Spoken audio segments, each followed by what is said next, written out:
What would you do if you had to choose between your family's love and the calling of your heart? Today's story shows us that some decisions cost us everything, but also reveal who we truly are. Katherine was a young woman who didn't fit into the plans they made for her. And when she had to choose between pleasing her parents or following her dream, she made the hardest choice anyone can make. What happened next? Did she regret it? Was the price too high?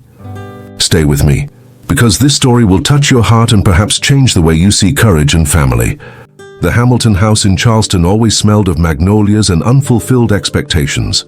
Katherine grew up between silk curtains and formal dinners, where every word was measured, every gesture rehearsed. Her mother, Elizabeth, had meticulously drawn plans for her since she was born, with those blonde locks and clear eyes that made visitors sigh in admiration. Model. That word echoed through the hallways like an inevitable sentence. But Katherine never felt comfortable in the organza dresses her mother insisted on buying. She preferred being in the backyard with Michael and the neighborhood boys, climbing trees, playing football until her knees bled, coming home with tangled hair and a free soul. Elizabeth would furrow her brow every time she saw her like that, murmuring about inappropriate behavior for a young lady. Katherine learned early that her hands weren't made to hold champagne glasses in studied poses, but to grasp something bigger, something she couldn't yet name. Her father, Richard Hamilton, was a man of few words and many expectations. A respected attorney, he saw the world in terms of contracts and obligations. His daughter was an extension of the family name, and that name couldn't be tarnished by whims or rebellion. He observed the arguments between mother and daughter from afar. With that impassive expression, Katherine could never decipher. Was it approval? Disappointment? She never knew. Only Michael, 5 years younger, seemed to understand her. He saw in his sister's eyes that spark that wouldn't fade, even when she came back crying from her room after yet another argument about her future. At 10 years old, he already knew that Katherine didn't belong to that world of appearances. It was on a hot June day, a few months before turning 18, that Katherine found the answer she'd been seeking. She was leafing through an old magazine at the public library when she saw the photograph. A woman in uniform standing before a naval fighter jet, helmet tucked under her arm, gaze fixed on the infinite horizon of the ocean. It wasn't about beauty. It was about purpose. It was about serving something greater than herself. It was about flying. That evening at dinner, she announced her decision. The words came out firm, mentally rehearsed for hours. She wanted to enlist in the United States Navy. The silence that followed was so heavy, she could hear it pressing against her ears. Elizabeth dropped her fork onto the porcelain plate, the noise echoing like a gunshot. Richard remained motionless, eyes fixed on his daughter, processing what he'd just heard. "This is ridiculous," Elizabeth finally said, her voice trembling with indignation. "You don't know what you're saying. It's just a phase. You'll forget this absurd idea." But Katherine didn't forget. In the following months, the arguments intensified. Elizabeth cried, begged, alternated between pleas and threats. Richard maintained his posture of implacable judge, waiting for his daughter to return to reason. But something had changed in Katherine. She had found her truth, and there was no argument that could tear it from her hands. The final night happened 3 days before her 18th birthday. The family was gathered in the living room, the tension so dense it seemed to suck the air from the room. Richard stood up, adjusted his jacket with that gesture Katherine knew so well, and uttered the words that would change everything. "If you insist on this madness, you will no longer have a place in this family. You will be disowned. There will be no inheritance, no support, no forgiveness." Elizabeth sobbed in the background but said nothing. Katherine looked at her father, feeling something shatter inside her, but also something solidify, like steel tempered in fire. She opened her mouth to respond, but it was Michael who spoke first. "I support her." Everyone turned to the 15-year-old boy who was standing beside his sister, fists clenched, chin raised with a courage Katherine hadn't expected. There were tears in his eyes, but his voice didn't waver. Richard looked at his son as if seeing him for the first time, then looked away. Katherine held Michael's hand for a brief moment, squeezed it with gratitude, and left the room. That night she packed her bags. The next morning she was gone. 10 years later, The Atlantic Ocean stretched as far as the eye could see, a blue immensity that seemed to have no beginning or end. The USS George H.W. Bush cut through the waters with the confidence of a steel giant. Its deck the length of 3 football fields, a floating city housing more than 5,000 souls. The constant rumble of the engines was the heartbeat of the aircraft carrier, a sound Kate Hamilton had learned to find comforting. In the sky, an F/A-18 Super Hornet tore through the clouds, describing a perfect curve before aligning for landing. The fighter reduced speed, flaps lowered, the approach calculated with millimetric precision. The tailhook caught the arresting cable, and the aircraft stopped in seconds, the brutal deceleration absorbed by hydraulic systems. Sailors ran to the aircraft, releasing the cable, guiding the fighter to the side of the deck. Kate watched from the island command center, arms crossed, helmet tucked under her left arm. Her uniform was impeccable, Lieutenant Commander insignias sewn on her shoulder, the golden wings of a Naval Aviator over her heart. She had landed on that deck hundreds of times, but never lost respect for the maneuver. A miscalculation and the aircraft could fall into the ocean. There was no margin for hesitation there. She descended the metal stairs, her footsteps echoing in the narrow corridor. Sailors crossed paths with her, all rendering salutes. "Commander," they said, and she responded with a brief nod. There was a hierarchy there, an order that Katherine had found liberating. Nobody cared about her appearance, about her haircut, or whether she wore lipstick. What mattered was competence, courage, dedication, and she had proven to have all those things. Her quarters were small, functional, a narrow bed, a desk cluttered with documents, a framed photo of Michael on his college graduation day. It was the only memento she carried from her previous life. Every month, without fail, he called. He talked about his work as an engineer in Atlanta, about his girlfriend, about wedding plans. He never mentioned their parents unless Kate asked, and she rarely asked. Kate looked at the screen.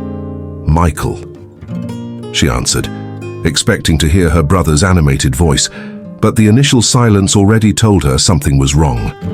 "Kate," he said, and there was an urgency there she didn't immediately recognize. "It's Dad. He's sick, very sick." Katherine sat on the bed, feeling the world tilt slightly, as if the carrier had encountered an unexpected wave. What happened? Pancreatic cancer, advanced stage. The doctors, they're not optimistic. Michael paused, his voice choked. "Kate, he's asking for you." She closed her eyes. 10 years without seeing her father's face, without hearing his voice. 10 years of self-imposed silence, of a wound she had learned to carry like a permanent scar, and now he was asking for her. "I'll come," she said without thinking. "I'll request leave and I'll be there." 3 days later, Katherine Hamilton stood before the house where she grew up.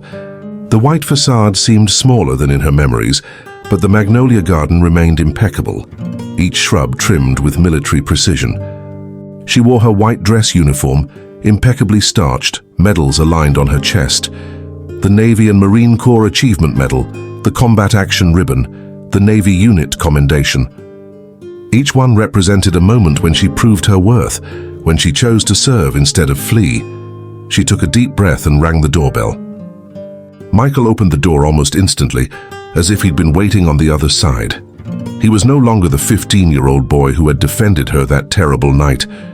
He was a man, tall, broad-shouldered, but his eyes were the same, full of loyalty and unconditional love.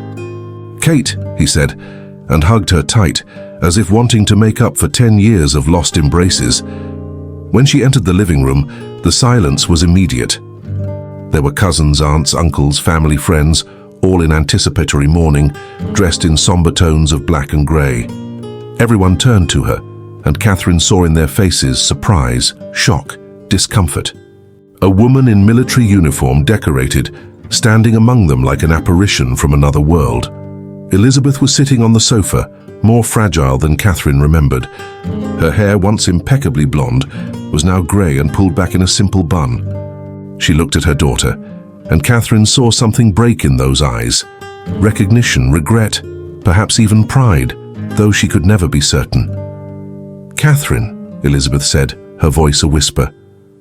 "Mother," Kate responded, and for the first time in 10 years that word didn't weigh heavy on her tongue.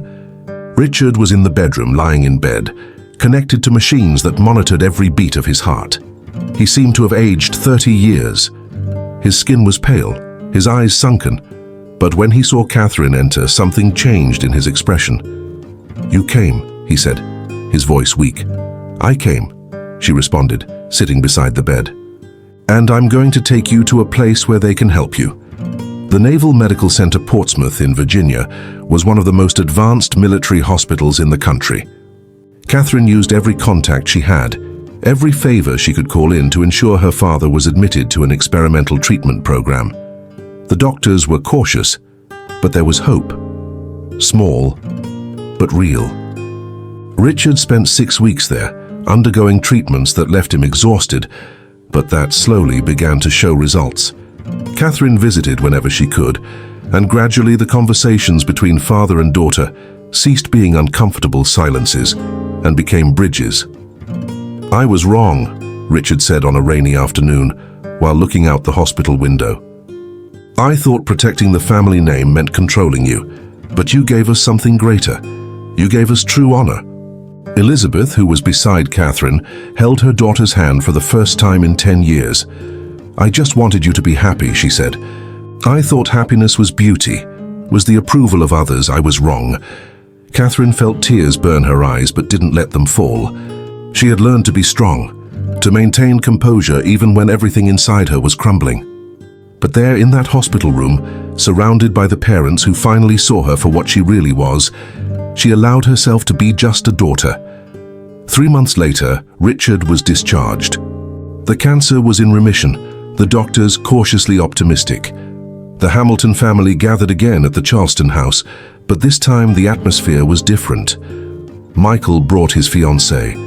Elizabeth prepared Katherine's favorite dinner. Richard, still weak but smiling, raised a toast. "To family," he said, "to the courage to follow one's own path, and to the love that always brings us back home." Katherine raised her glass, looked around the table, and for the first time in a long while felt complete. She had flown far away, yes, but as every good aviator knows, the hardest part is never the takeoff, it's the return, and she had landed exactly where she needed to be. Katherine's story teaches us something profound, that following our purpose isn't selfishness, it's courage. Her parents thought they were protecting her, but they were actually imprisoning who she truly was. And when she had the courage to be herself, she didn't lose her family. She gave them the chance to truly see her. How many times do we ourselves judge the dreams of our children, grandchildren, or people we love because they don't fit our vision? Aren't we, like Katherine's parents, losing precious years to pride? True honor doesn't come from following blind traditions, but from living with integrity. And you? Have you ever had to choose between pleasing someone or being true to yourself? How was it? Leave it in the comments, because your story also deserves to be heard.